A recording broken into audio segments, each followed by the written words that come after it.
Hello and welcome back to Chatting Breeze. Wanted to start this week off with a bit of an announcement. Don't worry, everything will continue as normal, but I wanted to announce the launch of the Belters Patreon. That is right, ladies and gentlemen. Just in case there wasn't quite enough Belters going around, there is now more opportunity to support us and to get extra special content. Over on the Patreon, patreon.com/Belters, by the way, you will find one tier and one tier only. Patreon, for those who don't know, I'm not sure how you wouldn't know. It's like a subscription membership thing where you get bonus content, all that good stuff. We have set ours, or I have set ours, I suppose, at a measly £5 a month. It's absolutely nothing comparatively to what you get, in my opinion. What you get as part of your membership of the Belters Club, as I've decided to call it, is you get an extra half an hour of every single episode of Chatting Breeze going forward. Don't worry, all the episodes will still be available free for everyone who's currently listening to them, but you'll just get an hour episode. Those who are on the Patreon will get an hour and a half episode where I'll just snip it at an hour, and if you want the rest, you can come and give me your monies. Other than that, you also get instant access to our entire back catalogue. There's already a link up there to a Google Drive folder that has all of our bits. Everything we've ever released on Bandcamp is all up there, along with access to the Belters promo list, meaning that you get a mail out at least a week before the release of all of our Bandcamp projects with the links to download every single track for free as part of your membership to the Belters Club. And lots more exciting things on the way. I've got some serious plans to make some wicked content that people are going to be able to enjoy over there. So, yeah. I hope you don't think this is me being Mr. Evil Capitalist. I just, this podcast takes a lot of time out of my day to record and edit and, promote. And I work a full-time job as well, so for this to be viable, I'm going to need you guys to cough up some schmeckles in order for us to keep producing this content, which I absolutely bloody love doing. So yeah, I'm babbling on now, so I'm going to leave you to enjoy the episode. And yeah, goodbye, patreon.com/Belters. One of those to sync it up. Nice, perfect. And we are live, ladies and gentlemen. Oh, I just clipped the fuck out of that mic there. Ben Wyllie, how the devil are you, sir? I'm very, very well, thank you. How are you, Belters? I'm doing okay, thank you, sir. Also, would you like me to refer to you as Ben Wyllie, or I guess, do you have an alias? You do have an alias, but I do. You don't really use it that often. No, I tend not to. I feel as though, I'm no MF Doom. Or no Belters. I'm no Belters either. Yeah, famously. No, so I'll go by my legal government name for the purpose of this podcast. Just so it makes it easier for the police to track you down, then I suppose. Isn't exactly. It? All the heinous crimes I'm about to admit. Yeah, exactly. From previous commitments, they can find me nice and easy. Ben Wyllie is one of the founding members of the Constitution, and now Bristol-based promotions. In fact, you know what? In your own words, describe the Constitution. Great question. So, the front lines and page that we tend to promote. The mission statement, if you will. Exactly. It's an audiovisual creative mission, but in honest truth, that is a very wanky term for a cult. That's main emphasis is, I suppose, having fun, not taking ourselves too seriously, and bringing people together to raise their knees, raise their eyebrows, and break a sweat in whatever form they would. I always got the sort of cult vibe from you guys a little bit. Oh, did you? So I'm glad that you said that, because it makes a lot of sense to me, definitely. Well, in the best way possible. Yeah, I'm glad that's conveyed. Genuinely. Oh, good. So I guess the best place. Oh, sorry. Trying to knock you out there. The best place to start, I suppose, is the beginning. The Constitution, has it always been sort of what it is now in terms of the style of parties you've been throwing? I guess, where did the idea originally germinate? Okay, yeah, great question. So It all began in our first year of uni when in 2020 to 2021 we were all locked in our halls of residence, and that caused people to go a little bit insane through the sense that you couldn't go out, you can go to pubs, you can go to clubs, you couldn't really find spaces to dance and make new friends. So you were very forced to have this big DIY project yourself. So I suppose there was a real natural kind of togetherness that we all had through wanting to make some noise, and basically we kind of found our friends through going to these socially distanced meet and greets in halls where music may or may not have been played at loud volumes. And people may or may not have been breaking social distancing rules. Yeah, I can neither confirm or deny such matter. However, what I can confirm is, so Seth and Ollie and myself. Yeah, because there's a big team of you, aren't there? There is a big team of us. And hopefully forever growing. But it was one evening where another one of our friends, Annie, who she studied history. She's graduated now. Well done, Annie. Congratulations, Annie. She was telling us about the original Declaration of the Constitution and how a lot of these, dudes that wrote, a list of rules. Can I swear?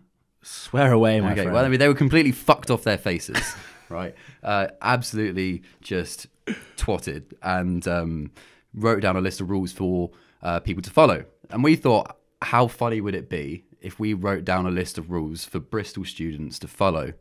The Bristol Constitution. The Bristol Constitution is how it was originally named, which wasn't actually meant to be a thing for the throwing parties. It was more of like a political statement where we would dress up and do weird things, like go down to a local winery, Amy's Winehouse, in the Stoke Bishop area.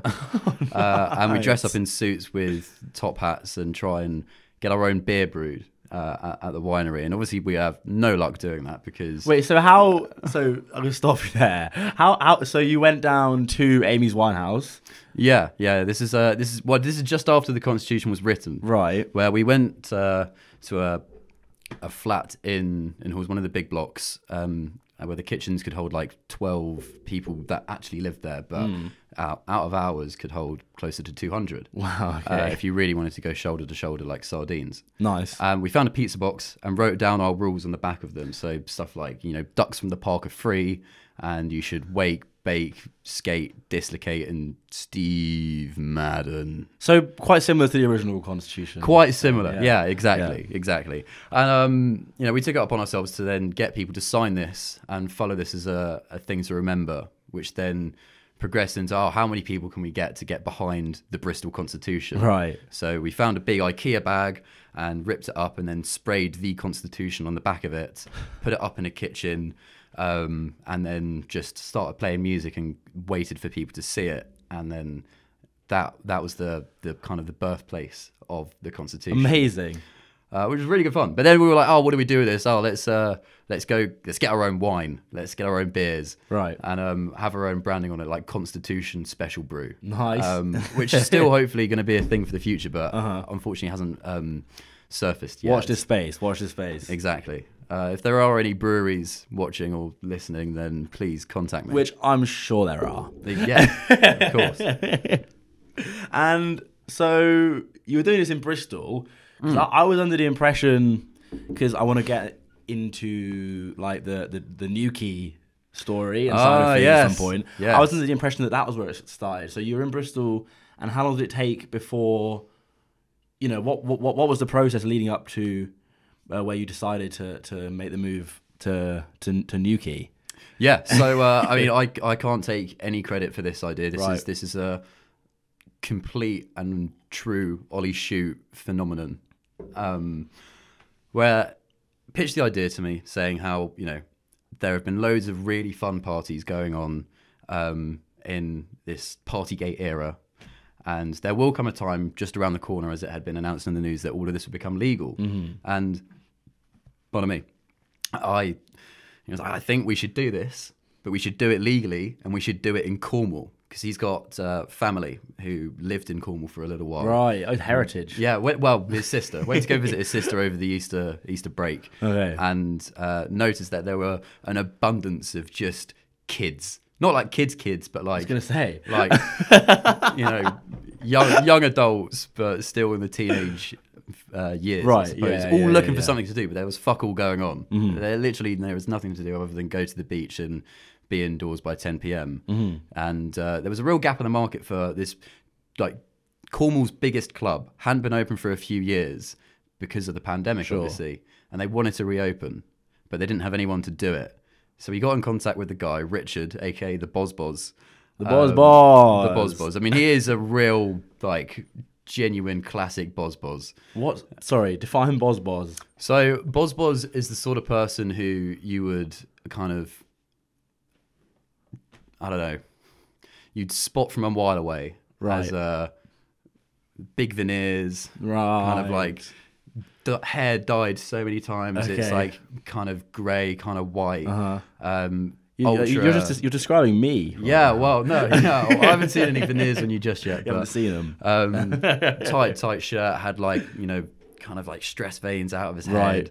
And it's sort of the guy you don't want to fuck with, but you do respect because he's done a lot. Right. I mean, he basically built up Newquay from, kind of like some Cornish town into this huge like party centre. I mean, it was the original Ibiza before Ibiza was founded. Really? I mean, all the Brits would do staycations and loads of things there. Like every single night of the week, there would be huge sellout events in Newquay. I had no idea, but that makes a lot of sense. Yeah. But in recent years, some kid sadly was like really, really drunk outside of a club and then fell off a cliff and died, which was really bad press. Yeah, I can imagine. And instead of doing anything about it, put any safety measures in, they couldn't like put any like barriers up on the cliff edge. They just kind of let it happen in the town. Right. The council, I'm assuming, which did, I don't know, a load of shit for the place. And also when international travel became more of a thing, people would go to Ibiza, and that's where they would go and party. So it's a very, very weird place. It's kind of a mixture of people that do staycations and also people that never left that area. Right. And I mean, other than in the UK, I think Glasgow has got like the highest rate of like heroin use. Okay. Like big skag culture in Glasgow, where to the point, the NHS will provide you with free needles to do it safely. Really? Which I think is a very, very good idea. Yeah. As long as you're doing it safe and clean, you're not spreading any disease, you're having a good time. Yeah, While you for sure. can. But also in Newquay, there's a huge market for it there. So there's a mixture of people that want to go away but don't want to go abroad. There's people that are like Cornish locals from around town, and there's people that like never left, like came in the 90s and have stayed for 30 years. So you moved there for the skag? No, we moved there for the skank. Indeed, Very nice. Where so I was like, look, there's a real gap in the market here. Yeah. There are no clubs, no big clubs. It's the biggest club in Cornwall. Everyone's going to be doing staycations this summer because there's still a period of time where people don't want to do international travel, where you can't really fly anywhere without like special reason or like a billion COVID tests coming back as negative and loads of probing. And like the thought of international travel was more anxiety inducing than exciting right at that time. So it was like, look, let's go down, let's run the club for the whole summer. I mean, we've got fucking no experience of this. When you say run the club, you mean like basically where we would clean the club during certain hours. We'd help like set it up before like the doors open, and when we got there and the place looked like a fucking bomb had gone off in there was loads of water damage from years worth of repairs that hadn't been done. We were like scrubbing gunge out of like crevices of dance floors and areas of such, and then kind of promoting the events, booking, like programming it and promoting it as well, and running the door, and then also like finding staff for the bar as well. And on top of that, I mean, we would then still have to pay a big wedge back to Richard, the Bozboz, for hosting these events. What was the Bozboz doing to help out? Well, he gave us the space, right? And that's what makes him a Bozboz. He gave us the opportunity, which kept him completely protected throughout all of this. He could sort of wipe his hands with it a little bit. I mean, I'll forever be incredibly thankful of Richard, because even though there were times where we thought, hang on, are you fucking us over here? But it would be more of a standpoint where like, yeah, I'm fucking you, but I'm gonna fuck you so hard that you're gonna come everywhere and you're gonna drip until you're dry, right? So this like real. No, I know I said you could business swear. intent and like proper like, you know, I suppose hyper-sectionalized business chat has always got a soft place in my heart. Where yeah, we definitely learned a lot from him. We learned like what it feels like to be in a really intense situation. We'll be working like 17-hour days every day for 8 weeks. We went fucking mental because the three of us, so I was there with Ollie and also Luke, who, I mean, the three of us kind of thought, right, let's just do this all summer and make it happen. Yeah. And we had about, between us, like 500 quid in cash just clumped together that we'd saved up over the year and managed to find one room. I was going to say, in a lodge.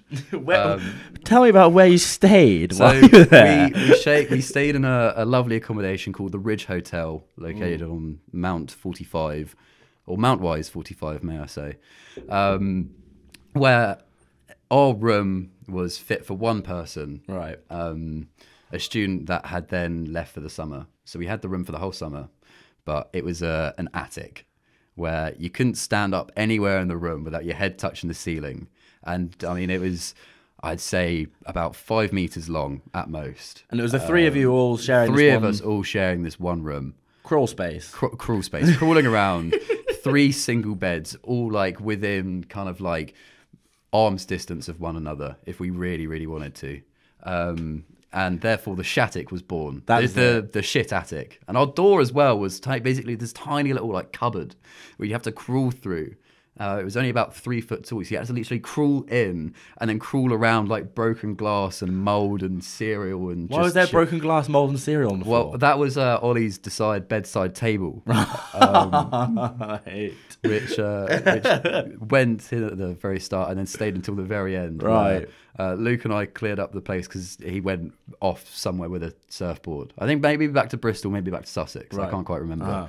But I mean, that was a very interesting time as well because that the whole summer, Luke had a broken leg, so it wasn't very disabled friendly. I mean, coming up these really like quite tall, narrow stairs, crawling in and out, and like the boot was really stinky. And this is it's like a small wooden attic with one tiny little skylight, which never had a curtain, so it was very much early rise, late bed, every night for 8 weeks, and over the period of that time we just progressively got more and more batshit as the time went on. That is dedication to the cause, I think. Oh, it really was. Well, I don't regret it at all. It was probably the best summer I think I ever could have experienced. I mean, it was so hyper intense and so many highs and so many lows where we thought like we were going to lose all of our money that we, because like the first week was amazing when clubs were open. We had a queue for hours, right, trying to get as many people in as possible when clubs would be open, and it was sick. It was so good, and we learned the 3 very core complex parts of how to run a successful party. It's the sound. So, is it too loud? Is it too quiet? Is there a good balance between that? And then the light. Is it too bright? Is it too dark? How can you match that to people's kind of tastes? You don't want to blind your audience. You want to be able to keep them engaged and focusing on the right parts, whether that's the people they're dancing with, whether that's the DJ, whether that's some of the visuals that are going on. There's a real fine balance, but also the temperature, right? Really? If a club's too hot, right, people will leave. Yeah. And they'll go outside and the club will be empty. And if it's too cold, then, you know, I suppose it's just a bit uncomfortable. Have you ever had a situation where a club's been too cold? Well, not there. Not yet for us. I mean, because we always tend to have a lot of very sweaty as you attendees expect, and guests at the party, which is very good. So we learned a lot, and I suppose that is where it was all born. Those initial parties, then what were they like? You know, who did you book? Like, did they bear any similarities to the kind of parties like you're throwing now, or were they more sort of like you were just getting started, so maybe they were more like rudimentary? Or no, it was very, very different. So on our opening party, we brought down a load of our friends from Bristol, featuring Janaway and PAB. Yeah, and that was our opening night, where a lot of our friends from uni then came down for it, and it was this big 2-day adventure where everyone came to the club. It was amazing. Everyone had loads of fun. And then also we had a lovely day at the beach afterwards where had a big old barbecue and like a little party on the beach. The dream. The dream, yeah. Which, surprisingly, we discovered that jellyfish is not a very great delicacy, especially raw. I tried to barbecue a jellyfish and it kind of just melted away. Right, so let's just... Where did you acquire this jellyfish from? Well, they were just washing up on the sea every day. There was a fucking army of them every morning, every afternoon, every evening. Just constant, like, only little baby ones. Like, only about this big, clear jellyfish. Like, you could prod it, it wouldn't do anything. Like, if you were in the water and you got stung by one, it would just be like a little... Yeah. Nothing, you're a tough guy, Mars. Big boy, what can I say? You're not gonna be too scared away by a I ain't afraid of no jellyfish. There were some big fuckers though. The big fuckers that were like orange and black. You wanted to stay away from those. Orange and black? Yeah. Like Jesus. proper Pacific style Simons. I was gonna because Simon is the name of the jellyfish. Where we in like our preemptive days before the club opened, we would be kind of doing some promotion around the town, trying to get a feel for the place, and then drinking Carling, which is the cheapest beer to have down there from the local Lidl. And we just like take some jellyfish and try and like, feed it beer or like have a good time. And then Simon was born. So Simon has been a very crucial part of our branding since. Simon the jellyfish. Yeah, so Simon, for those that aren't aware, is the giant jellyfish that you hang sort of wherever it is behind the deck. Exactly, wherever we can fit him in, we take him with us. He's our kind of mascot, I suppose. That and soup. Chunky vegetable soup specifically is the one where again we were one of the days where working long hours and Luke and myself were back at the Shattuck trying to kind of create some event artwork for I think it was just before Boardmasters Festival where we had a Boardmasters pre-party that we were running.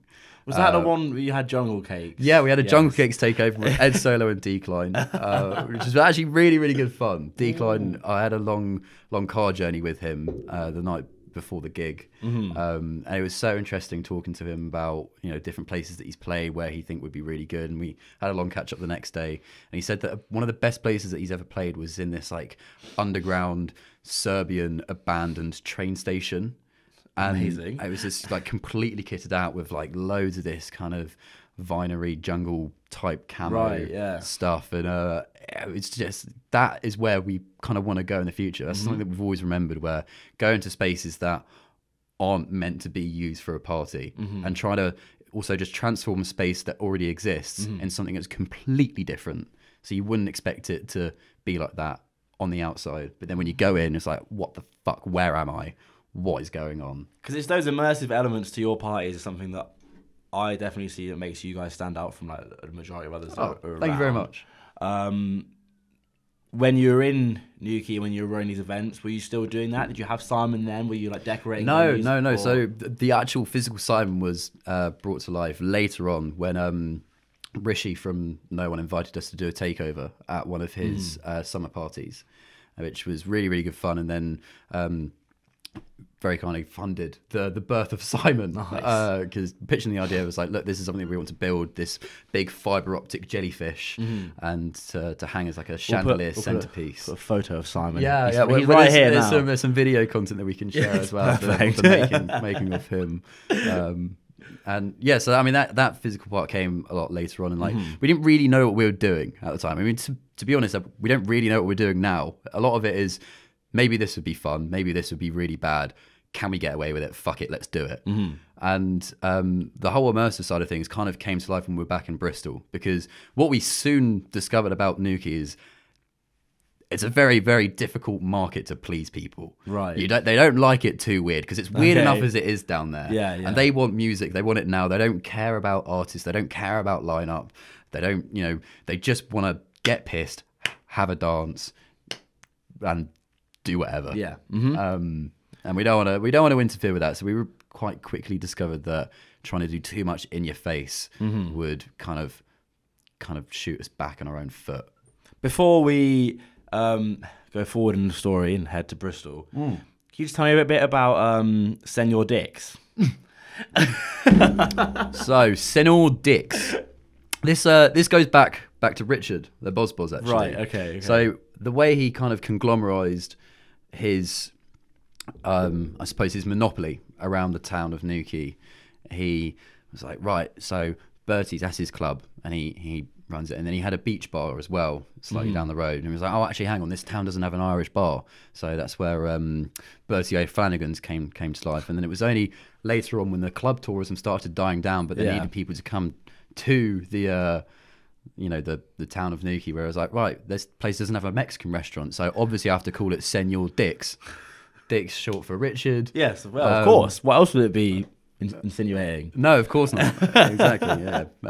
Professional only, I suppose. Exactly. And he was a fucking genius when it came to this thing, because, I mean, it's the concept of, like, Senor Dick's, right? And you go, and the food is dog shit, and it's so expensive, but it's always really busy because there aren't any other Mexican restaurants down there, and there aren't that many places to eat. And you see a lot of tourists that will go down like, oh, I like Mexican food, I'll go there because it's safe and it's easy, and it's this gigantic like sign that says Senor Dick's. And of course, people are going to go in. They're going to love it because there's a novelty to it as well, because they get a lot of stag tourism down there. Right, yeah. So a lot of our clientele, or I suppose a lot of the guests at the events that we were throwing, were stags.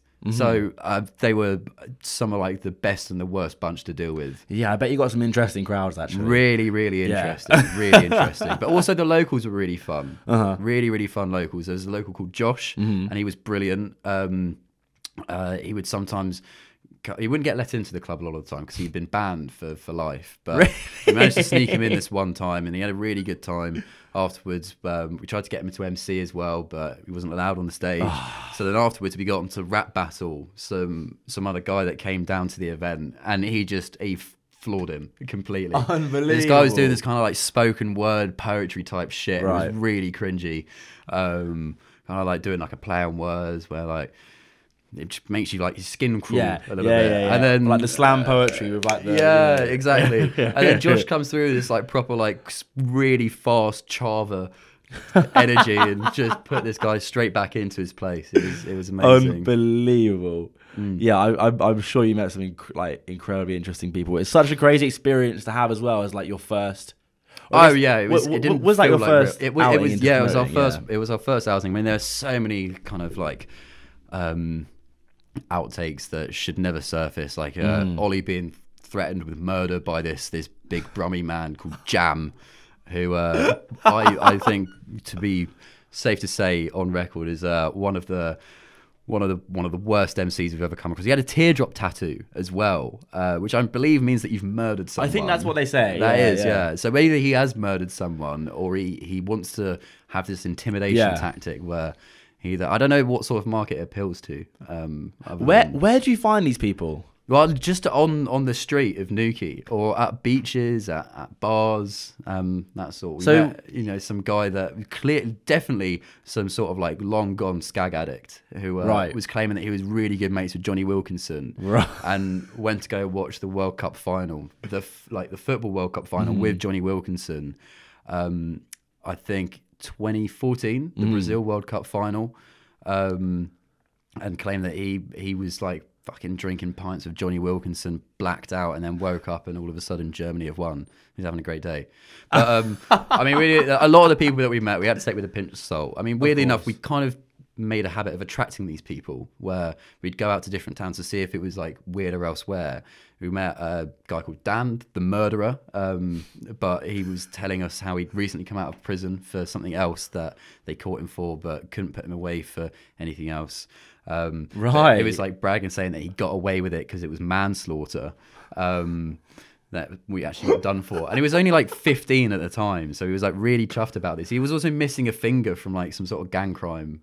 Oh my god! I didn't know Newquay was so like metal. Yeah, well, this wasn't even in Newquay. This was a bit further out. This is I can't really remember where. I think this is closer to the like Truro, Falmouth. So you were going like out of the way. Yeah, because it was fun to try and explore these different areas and see what the whole place was about. That's so interesting. And I mean, we had a night in Helston, which got kind of dictated by the Dutch Marines who made an appearance for the night. Dutch Marines? Yeah, the Dutch Marines. They were great. So we had to stop the music once because Ollie was mixing these like really like hard D&B, which is a thing that we don't really do anymore. We did a lot of D&B and house and techno. That was kind of it, because that's what appealed to them down there. You put that on the phone, and we're like, right, I know that. If you come to Bristol and you're like, oh, I'm going to play like Turbo Girl Boss and have Psytrance Sports Day, people go like, wow, what the fuck? Get me involved. But that would be a bit too much for them. So we realized, like, keep it simple, keep it sweet. However, in Helston, we realized that you play really hard, aggressive music, people will fight. So we had to stop the music once because people were genuinely like clobbering each other right at the front, right? And there was only about 50 people in the club at this point, and a big space, so it felt empty as it was, let alone the arms being thrown. And then music carried on. These two dudes got kicked out and like whatever, and then they got separated, and it was all quite calm. But then the sound tech, who was also doing some of the lighting and like effects on the night, had the smoke machine on full blast and kept on completely throughout the whole night, and it set off a fire alarm in the club, which then meant everyone apart from us had to evacuate. So we're like pressed up against the window to see what everyone's doing, and there's this like 25-man brawl between the Dutch Marines and the locals of Helston, just fucking having it. And so we're like, someone needs to call the police and whatever. And they're like, oh, they're not going to come. We're in Helston. Like, what the fuck is this place? Are we in the hood? Like, what? Like, oh, yeah, no, yeah. Police don't come out to Helston, mate. Nah. Where are you? You're in Helston. It's a dodgy neighbourhood. I'm not going. And I'm like, what? It's awful. Awful. So, unbelievable. Very happy to have kind of done that whole Newquay experience. It was amazing, and I would definitely recommend to anyone to go and see it for yourself. Bertie's nightclub is got a very, very special place in all of our hearts. Unbelievable. I'm going to have to pay a visit one day, definitely. Yeah. Maybe you'll catch Scott Mills down there. They seem to be best mates with Richard. Really? Yeah, he told us so many times, like, oh, you just fucking give Scott Mills $5,000, he'll come down, he'll like do a set, he'll sell out the club, all the club, everyone will come. Scott Mills, everyone loves Scott Mills down here. Scott Mills is the Radio 2 DJ, right? Or something like that. Yeah. But really well received in Newquay for some odd reason. I don't know, but I back it. It's unbelievable. Maybe one day we'll make a reappearance. He's headlining your next show, I've heard, Scott Mills. He might be. Yeah. That's an inside scoop for all the followers of the Belters podcast, of which there are many. Yeah. So it was just one summer you did down there, right? Yeah, 8 weeks. Yeah, 8 weeks, and then you moved back to Bristol. Did you kind of think, right, that went really well, we're going to carry this on, or was there like a little bit of a break where you sort of? No, well, the actual first night that we had booked in for Bristol came in months in advance of Newquay. Oh, really? Yeah, so you were doing things in Bristol before Newquay? No, we weren't doing things. I very very sadly, I'd never really like had a big birthday party. I wanted to like throw a party because I, coming from a very, very small village, like the home I grew up in wasn't really big enough to throw a party in. And also there's not a lot of people from the village or the town, I suppose. And then also I was a very, very socially anxious person, like growing up in that sort of era where I didn't really enjoy I fucking hated clubbing, because my experience of clubbing pre coming to uni was like Prism in Brighton, right? Which was just, I thought that's how it was done all the time, and it was terrifying. But then after like learning more about like what really fun party music is, and kind of thinking, right, let's do this, and then fuck it, we'll move back when clubs will be reopening. I want to like book out a club for my birthday, and then we'll just like make it free. And then the Constitution came to light. We're like, oh, actually, hang on, let's have a gamble. Let's see if this could work as like a little venture. Yeah. And we thought, right, so to get some practice, so we know what we're doing on the night, let's do an 8-week residency down in Newquay. So then when we came to Bristol, we had that all planned out, and again at Basement 45, where the classic, the proving ground for any promoter. Everyone has to have a very soft spot for Basement 45. Bit of a hard spot as well, but but a lot of people started out from there. I'm pretty sure Elro. Really, in Basement 45. Yeah, well that's what Mark pitched to me. So really, I mean it's a real place. Really for people crazy. To start. Yeah, it's awesome. But yeah, so we started off there, and thought, right, let's do this, and then we'll try and do it like bi-weekly or monthly at the minimum. And then realised, like, fucking hell, it's actually like it's a lot to do it that frequently. Yeah. And also like learning very soon after doing that, you want to give it at least, when you're starting out especially, at least 4 weeks, a whole month before your next gig along, because what we were trying to do was like really I don't know, like really decorative, really special. Yeah. Because for me, I get so fucking bored when I go to a club, and I'm a big fan of activities. Mm-hmm. I like I don't know, like a bit of divergence, I suppose, kicks in. I'm like, oh fuck, what do I do? I mean, like the music's cool and like everything's sweet, but I don't know. I feel like sometimes my attention span will definitely plummet, Right. Without enough stimulation. But if I've got like things to look at, or like people to interact with, or like little games to get involved with, I just want to like feel like a child again. Mm-hmm. Because when you hit a certain age, life is just fucking shit. Yeah, you want to have that sweet release when you go out and like let off all your steam in one go. So your first one in Bristol. So the first one where you had that idea and you thought, right, I'm going to try and do something different, make something more like fun, immersive. What were your initial ideas? So I've seen some images from way back on your Instagram of like the room tour basement 45 with like 5 inflatables like on the floor. Yeah. So we've always had a big love for inflatables because they're fun. Everyone can have a play with them. Yeah. They're really easy to transport as well because it's mainly air, which obviously is a crucial element added when you're at the venue. So very easy to transport. But also, so we thought when we go to this place, we want to kind of have this kind of like comic book like theme, where there's a storyline and it's all kind of like. Think you can follow kind of what's going on with the DJs and what's going on with little like games and quests to get involved with throughout. And leading up to that event, Luke and myself made a 12-page comic for everyone who came to the event, and we handed out party bags to everyone with like stickers and also a comic and some sweets and a lolly. Unreal. We made like 280 of them. Oh my god! For like because we were like, that's quite the expense. If we yeah, it was. Yeah, we spent a lot of money on that, and it turns out a lot of people were really keen on the sweets. Some people were keen on the stickers, and then we leave the club at like 3:45 in the morning after we like cleared up and we were heading out, and the floor is just covered in comics. And I was like, this is so bad. No, that's got to be such a punch in the gut. It really was, because fucking hell, I spent so long drawing these things. I mean, I remember I moved into my new house, and I was sat really late at night with the windows open, some tunes playing, like drawing all this stuff. I had a few beers, so I was like getting really into it. And then all of a sudden, one of the stray cats like jumps in and freaks me out while I'm like drawing it. It was and you know, I put my fucking heart and soul into that. Yeah. To see a bunch of first years just piss it onto the floor. Yeah, well, there wasn't too much. There wasn't too much piss, and also we obviously cleared it all up, and it made a banging roach card as well. So classic. Yeah. Well, perfect then. Yeah. That's so fun. So that was what you had as your opening thing, because I remember I saw some photos of the first night, and the comic strip was up on the wall as well. If I remember correctly. It was. Like, yeah. So people who were at the event could then like view it and kind of like see what was going on, because that's always been a big thing for us, trying to make sure that someone else has got something to do, because there's been so many times where I've been to a club or to an event and I need some time to not necessarily chill out completely, because sometimes even going to the smokers can be hectic, but just to like just look at something that's not people. Sometimes faces in a club can be a bit scary. Whereas cartoon faces on a wall, especially like, you know, when you're depicting someone getting poo thrown at them. I was gonna say, what was actually in the comic? Oh, well, after maybe we could get it up. Yes, perfect. And yes. have it as a big thing for people to look at. So I'm gonna. Yeah, nice. Like talk us through.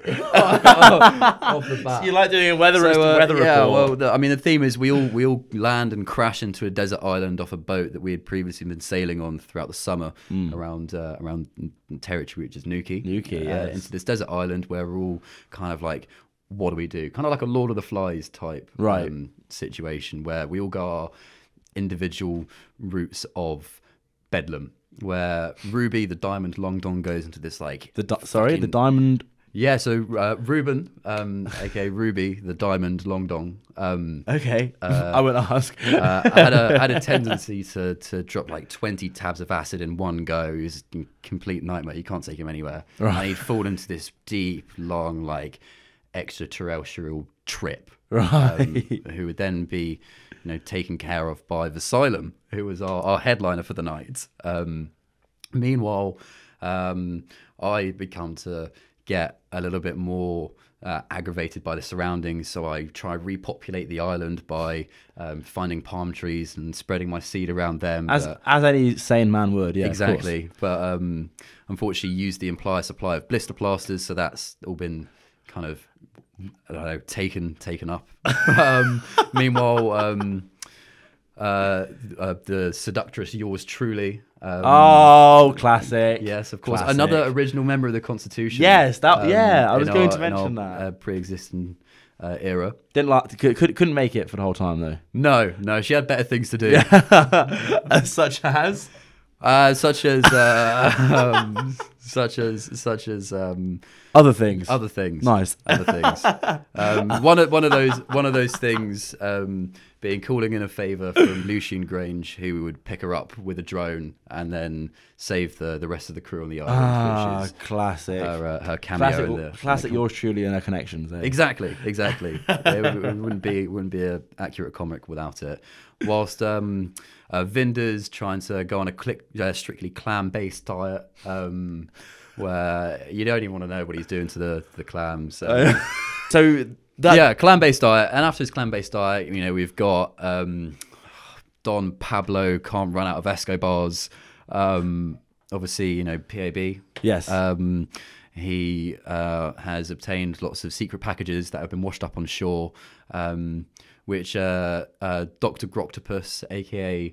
Mr. Greens, has had a very strong interest in, whilst Leviticus the Great versus Oliver, or Groliver Twist, as he was originally known before he was renamed as DJ Toothless, later to become Mr. Salman, evolved like a really deranged Pokemon. Had some poo being thrown at him, which is exactly what chipped his tooth in the first place. What else? How do you still remember? How long ago was this as well? 2 years ago. Right. Was it 2 years or was it a year? Almost 2 years ago. 2 years ago. Fucking hell, we're getting on, aren't we? We really are. Yeah, Jesus Christ. Yeah, 2 years ago, just over 2 years ago. And yeah, that was brilliant. That was really good fun. And then that's kind of where it started. Mm-hmm. And then we spent the rest of the year kind of learning what to do, what not to do, mm-hmm. and just kind of testing the water to see how far we could push it. So from there, I presume we did like a few nights at a basement, sort of similar style, or? Yeah, well, we did. That was our kind of, we've done 2 of our own nights at basement, one then and then one pretty much just a year later, mm-hmm. In Freshers Week, mm-hmm. following that week of the calendar year, if that makes sense. Also good fun. But then in the meantime, we did a couple Take 5 nights. We've spoken about Take 5 on the podcast before. Yeah, about we'll save that. But just the strangeness of the venue, and it's amazing. Yeah, or it was. It's back again. It's back, isn't it? Yeah. Take 5 is back. Take 5 is back. Syphilis is back. Yeah, they come hand in hand. Everything is back. Yes, indeed, indeed. How were the Take 5 nights? Because that room is like probably about the size of the room we're sitting in now. Yeah, really, really fun.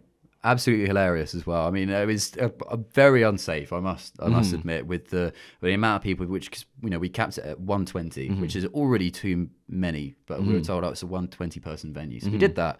But then obviously the door is then kept open, not to our discretion, but somehow someone is able to let in lots of other people and take door payments, which good. That was nice. Yeah, which aren't put in our pocket, but elsewhere. But I think that's all we said. I'm sure everyone knows the kind of the rituals of Take 5 and what it entails. So with those nights, was that more just purely music focused? Because there's really no space there to do anything. There's no space for it. Yeah. No space for it at all. Mm-hmm.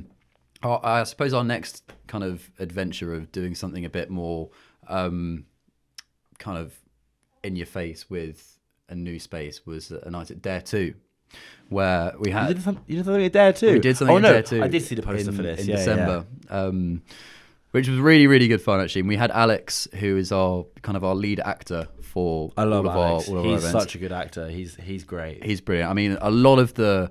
I have to credit him here. A lot of the very interactive and kind of in your face shit that we do is just straight off his head, and he's a real architect with how to kind of scat people out in a club while still making them feel relatively safe. I mean, he really gets it down to a T, and it's so well thought out. I mean, he'll come down because we live with Alex, Luke and myself, where he'll come down into the living room when we're sat either like working or watching telly or whatever, and he'll like make some sort of joke about Catholicism and like paedophilia, and then like do a little bit where he gets into character and does a skit. He'll start putting on some lentils, leave it for 20 minutes, go up to his room, come back down, finish off the skit and the bit, and probably with like some different hat on, and then think, oh yeah, this is a character that could work for one of the shows. Let's do it. And then he would proceed to just eat just a saucepan of lentils and then go back to his thinking chamber. Absolute animal. He's a real gift, that boy. That's so good. You need someone like that, especially when you're sort of pushing things as much as you guys are with the actors and with the interactive stuff. To have someone that can just think on their feet and like come up with ideas like that is I mean, that's the thing. I mean, at first he kind of just did it off his own accord, where he wanted to kind of dress in like army gear with full makeup, and his character was Sergeant Scatty McGee, where he got him to go around the club of Dare 2 into the smokers as well, and kind of give people tarot card readings, like tarot cards that we designed, where we just got into this like really like intense kind of like military persona and telling people their futures. It was so weird because you wouldn't expect that at a club night, let alone ever. Yeah, exactly. Yeah. And we're like, right, Alex, here's complete freedom. Go into any character you want for any single show. This is your thing. This is what you do. And like, you have our entire backing. So a lot of the times when we theme an event, we theme it around the character that Alex is going to play. Right, that's interesting. So when we did Thekla for the first time, we did this kind of like Navy themed night with lots of Navy propaganda, which was original propaganda from the Second World War, which we then, I suppose it'd be nice to send you over some bits where it's like the original poster from World War II and then like our take on it. Yes, nice. And kind of our message. There was the We Want You, I saw that one. Yeah. So essentially when we wanted people to kind of buy a ticket to the event, because a lot of promotion nowadays and even then was so just like, oh, come to this event, buy a ticket, blah, blah, blah. And it's so fucking boring. It's so boring. Whereas like propaganda is a tried and tested method that has worked for centuries. I mean, propaganda was like the original advertising. Yes, exactly. And it should be used more often because it really kind of hammers home that level of FOMO and also treason. I mean, if you don't come to the dance, you're committing treason. Yes, exactly. You'll be shamed and shot at the stake. I like that. I should use that more, definitely. So you did Dare 2. Presume it went well. You had a good time, and then I would say the next big milestone, at least in my head, for your timeline was the Neo Archives booking at Butler. I mean that was absolutely magical, and still to this day, I sometimes like see videos of what she's doing or where she is. I'm like, what the fuck? I mean, at the time, I'm pretty sure it was like one of the biggest gigs she'd ever played. Really? Because I mean, it was just before that. So on the night of the gig at midnight, the Forbidden Feelings EP came out. So It was on that night, which coincidentally timed really well with the launch of the album, which then saw her taking like Glastonbury 3 headline sets at different stages, like, and the crowd was fucking packed out everywhere, and then also doing Boomtown that year, and like then a US tour, and like fucking every other major festival that you could even think of. You can't avoid like seeing her name on it because she's an amazing artist. Like after it was really, really special to be able to, cause especially for that night, I was above watching it from below, where I built this big giant lighthouse. The lighthouse. So the lighthouse was the first, I suppose, big build for us. Where back in Sussex, I would meet up with a good friend of mine, Louis, and I mean he just loves DIY and just having fun really. And I pitched him the idea of building the lighthouse, and he was sold on it straight away. We spent a few weeks building it from just literally timber. And then I got loads of fabric, red and white fabric, sewed it all together, made a stencil with the logo, sprayed it on, so I could climb up inside this 9-foot lighthouse and then program all of the lights from the club into the lighthouse, sitting at the top of the sitting at the top, and then just like lighthouse. mixing from behind. Which from like Lampy territory, that is a complete like that's a really dumb thing to do. You want to be like at the front of house, which is ironically at the back, right, where you can see everything in front of you, which is I suppose where the term comes from. So you can actually see what you're doing. Whereas instead, I was like, no, if I'm going to be doing the take, I want to be on stage the whole time, like the most arrogant piece of shit ever. Like, I love that though. right in the So center of this good. big fucking like red and white tower. So good.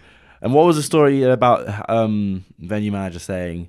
He was like, "Oh, you've only got a certain amount of time to put it up." Or Yeah, whatever. so well, that's the thing. We thought we'd only have just under an hour's, well, closer to 30 minutes to do a disco changeover because Thet Clubs tend to have a lot of gigs on pre-club.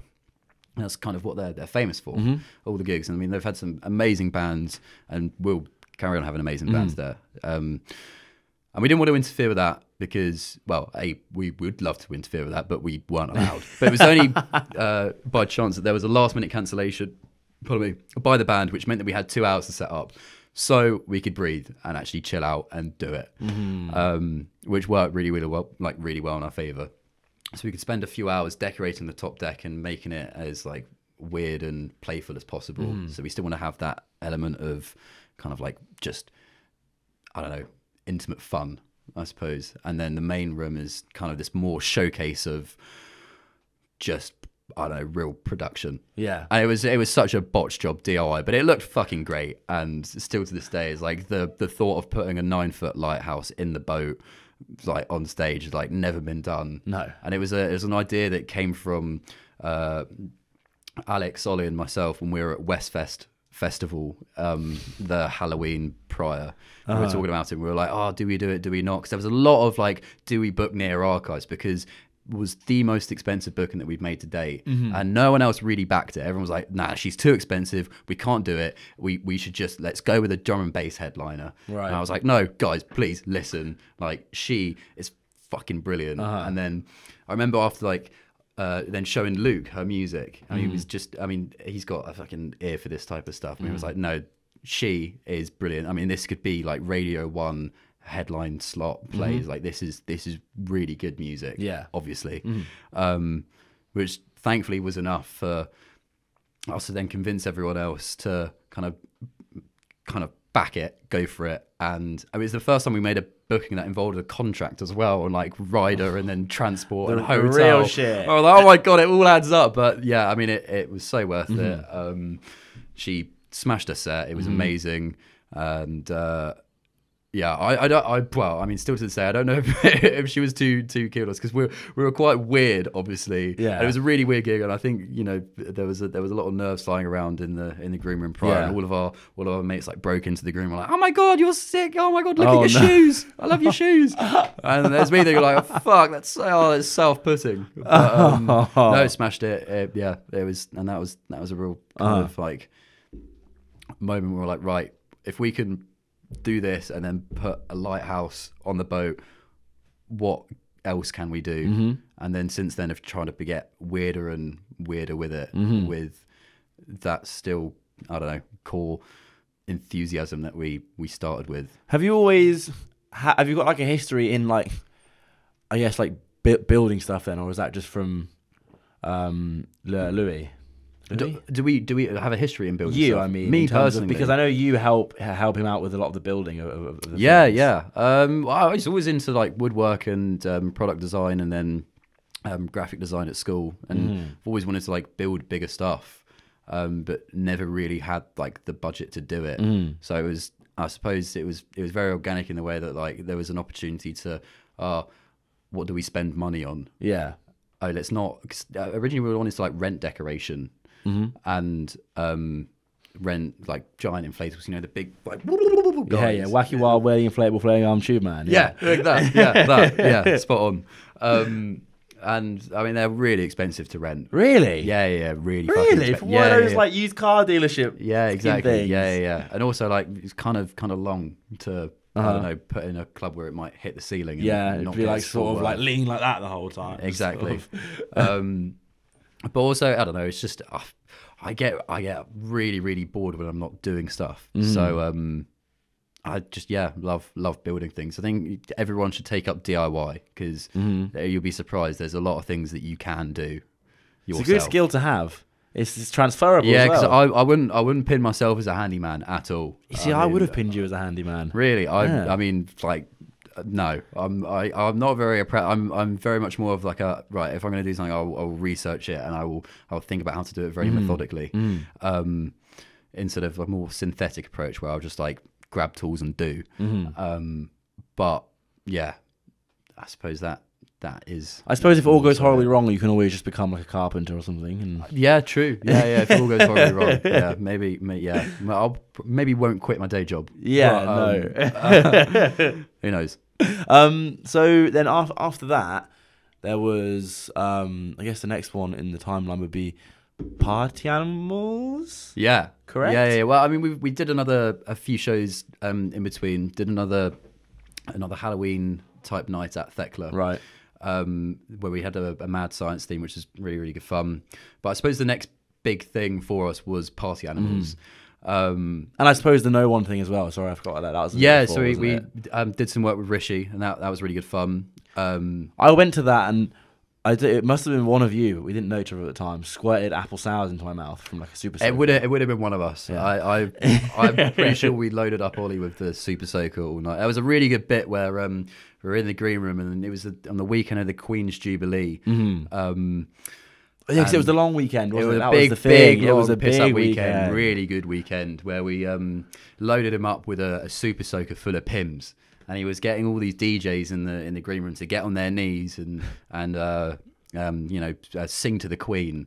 And on the moment of opening their mouth, he would then shoot a taste of the Queen into them. I'd be like, "Would you like to taste the Queen? Would you like to taste the Queen?"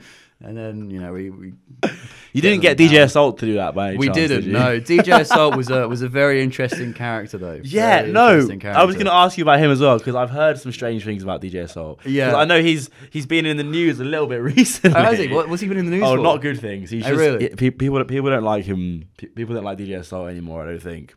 I think a lot of his I haven't looked that much into it, but I think a lot of his lyrics and some of the stuff he said has sort of come to the forefront. People, he is very proud to be the founding father of booty bass. Yes,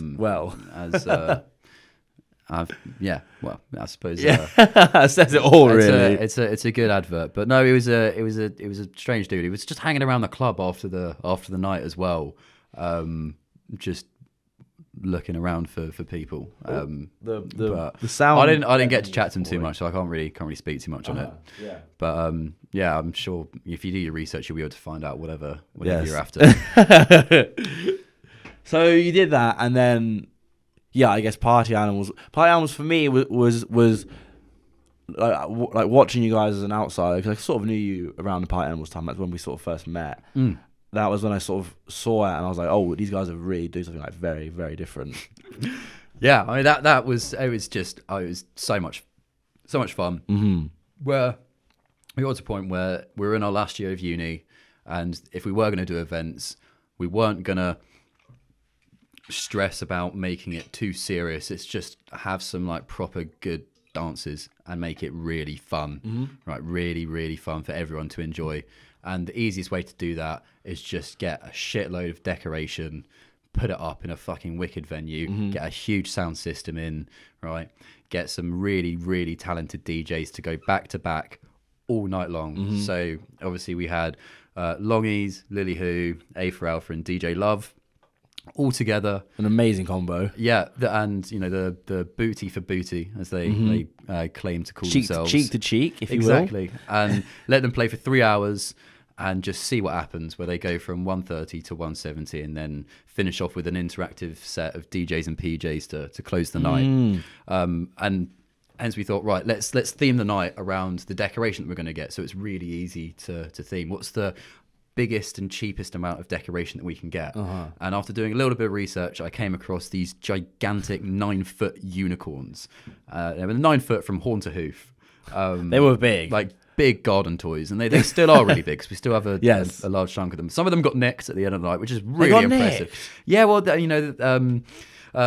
friend of mine came up to me and was like, "Can I nick this? Can I take it home?" I'm like, "No, like how are you going to do this? Yeah. And I'll do it. No, I'll do it. I'll definitely do it. And then asked me like a few times throughout the night. I said, right, if you can take it without me noticing at 3 a.m, it's yours. Fair game. And they did. So yeah, fair play.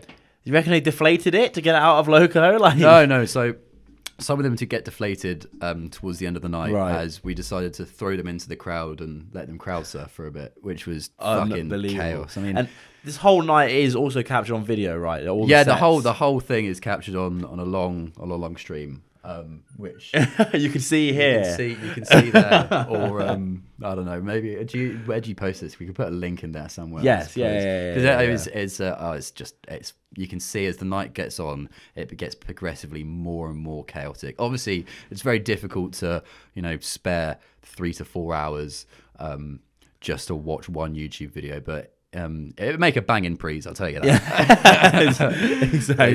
It really shits on the Catronada boiler room. Whoa. I know, that's a claim. Listen, here on Chatting Breeze, we are all about the Catronada boiler room. Oh, really? No. Well, Not at all. wrong crowd. Clanger. So that went like insanely well. You had a the chair dancer. Yeah, so Poppy Wilson, chair girl, as we originally knew her as, where we reached out to a few different circus performers and dancers in some of our previous shows, and then got some clips back from them to see what sort of kind of routines that they did.